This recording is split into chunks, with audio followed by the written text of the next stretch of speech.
السلام علیکم ورحمۃ اللہ وبرکاتہ۔ نحمدہ و نصلی علی رسولہ الکریم، اما بعد۔ کئی سارے دوست احباب نے روزوں کے سلسلے میں کچھ سوالات پوچھے تھے کہ کن چیزوں سے روزے ٹوٹتے ہیں، کن چیزوں سے نہیں ٹوٹتے۔ تو جو چیزیں ابھی ذہن میں آئے گی انشاءاللہ ان چیزوں کے بارے میں بیان کرتا چلوں۔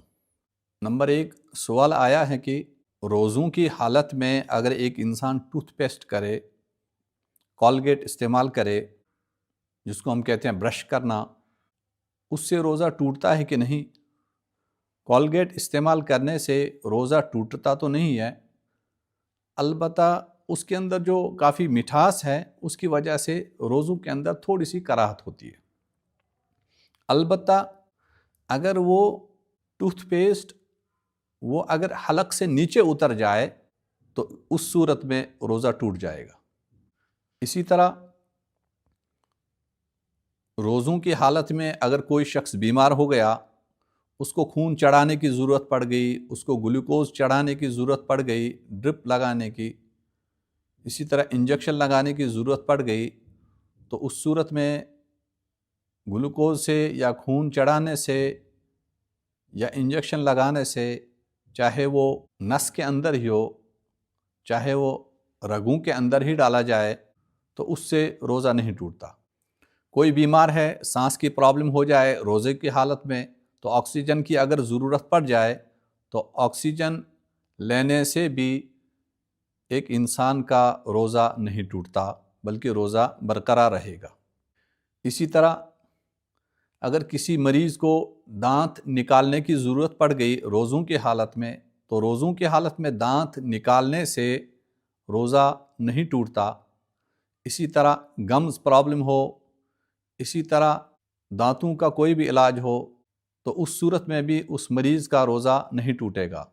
لیکن اگر خون حلق سے نیچے اتر گیا، دانت نکالتے نکالتے اگر خون آ گیا، زیادہ خون آیا اور وہ پھر خون حلق سے نیچے اتر گیا، تو ایسی صورت میں روزہ ٹوٹ جائے گا۔ کوئی مریض ہے، مرگی کا دورہ پڑ رہا ہے، مرگی کا دورہ پڑنے سے روزہ دار کا روزہ نہیں ٹوٹے گا، لیکن وضو ٹوٹ جائے گا۔ اگر مرگی کا دورہ کسی کو پڑ گیا تو اس صورت میں اگر کسی نے اس کو پانی پلایا تو پانی پلانے کی وجہ سے روزہ ٹوٹ جائے گا، نہ کہ مرگی کے دورے کی وجہ سے روزہ ٹوٹے گا۔ اسی طرح کسی کو چیسٹ کی پرابلم ہوتی ہے، استھما وغیرہ کی پرابلم ہوتی ہے، تو ایسے مریض کو کبھی ڈاکٹر بولتے ہیں آپ سٹیم لے لینا، جس کو کہتے ہیں بفاڑا، کہ بھاپ لے لینا۔ تو بھاپ لینے کی وجہ سے چاہے سٹیمر کے ذریعے سے بھاپ لے لے، چاہے کسی برتن میں پانی ابال کر بھاپ لے لے، تو بھاپ لینے کی وجہ سے انسان کا روزہ ٹوٹ جائے گا۔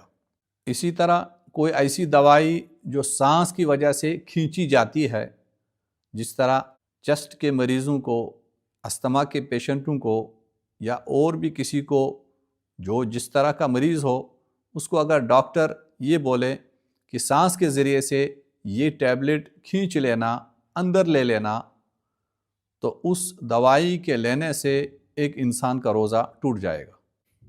آکسیجن کسی مریض کو ضرورت پڑ جائے تو خالص آکسیجن لینے سے روزہ نہیں ٹوٹتا۔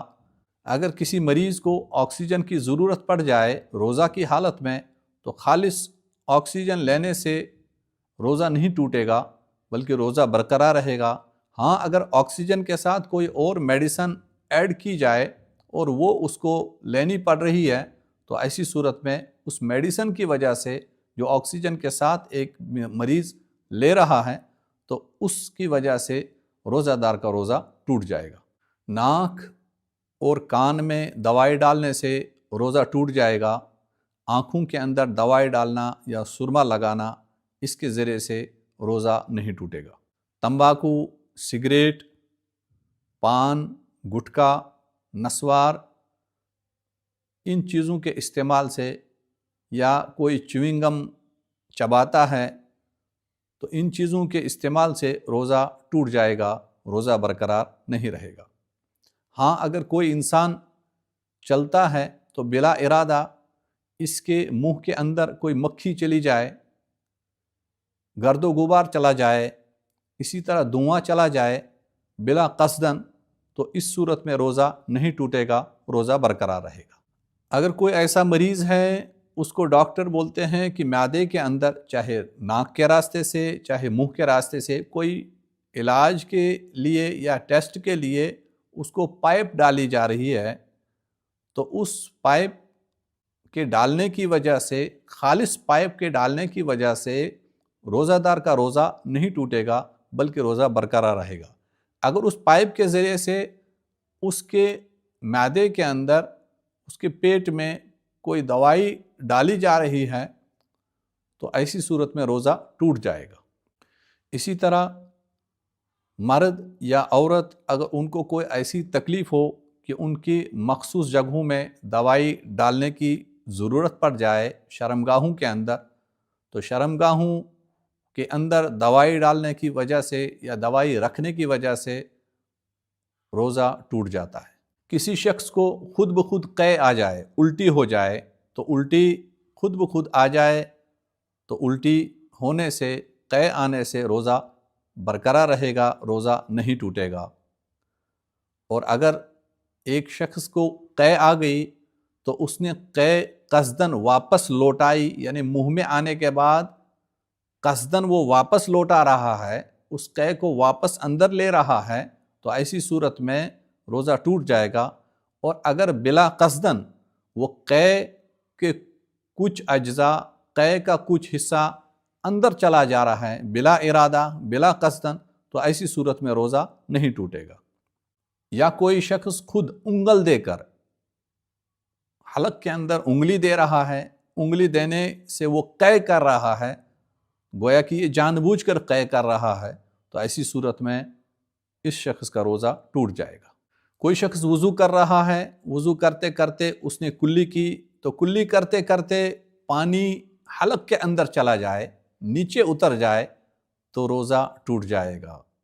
اور اگر کسی شخص کو اپنا روزہ یاد ہی نہیں ہے، تو روزہ یاد نہ ہونے کی صورت میں اس نے پانی کا گلاس پیا یا اس نے کچھ کھا لیا، تو بھول کر کھانے سے، بھول کر پینے سے انسان کا روزہ نہیں ٹوٹتا ہے، روزہ برقرار رہتا ہے۔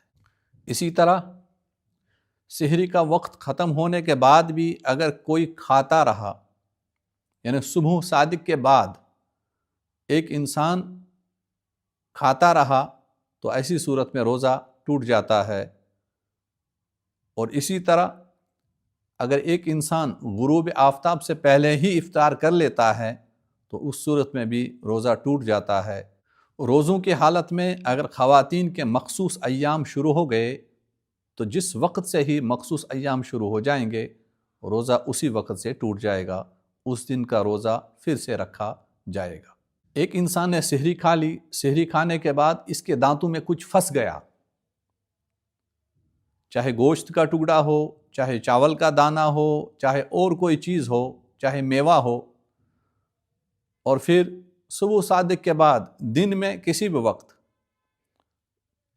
روزے کی حالت میں اگر وہ چیز دانتوں سے نکل گئی اور اس نے نگل لی، اگر وہ چیز چنے کے بقدر یا اس سے زیادہ تھی تو اس صورت میں روزہ ٹوٹ جائے گا۔ اگر چنے سے چھوٹی تھی وہ چیز جو دانتوں میں پھنسی تھی، پھر نگل لی، تو ایسی صورت میں روزہ برقرار رہے گا، روزہ نہیں ٹوٹے گا۔ لیکن باہر سے اگر رائی کے دانے کے برابر بھی کوئی انسان روزے کی حالت میں کوئی چیز کھا لے تو ایسی صورت میں اس کا روزہ ٹوٹ جاتا ہے۔ رمضان المبارک کے مہینے میں میاں بیوی رات کو ہم بستری کر سکتے ہیں، میاں بیوی کو ایک دوسرے سے ہم بستری کرنے میں کوئی قباحت نہیں ہے اور نہ اس کی وجہ سے روزے کے اوپر کوئی اثر پڑتا ہے۔ یہ کچھ چیزیں ذہن میں تھی جو میں نے آپ حضرات کے سامنے بیان کی۔ اللہ تبارک و تعالیٰ اخلاص نیت کے ساتھ ہم تمام کو شریعت کا پابند بنائے۔ وآخر دعوانا ان الحمد للہ رب العالمین۔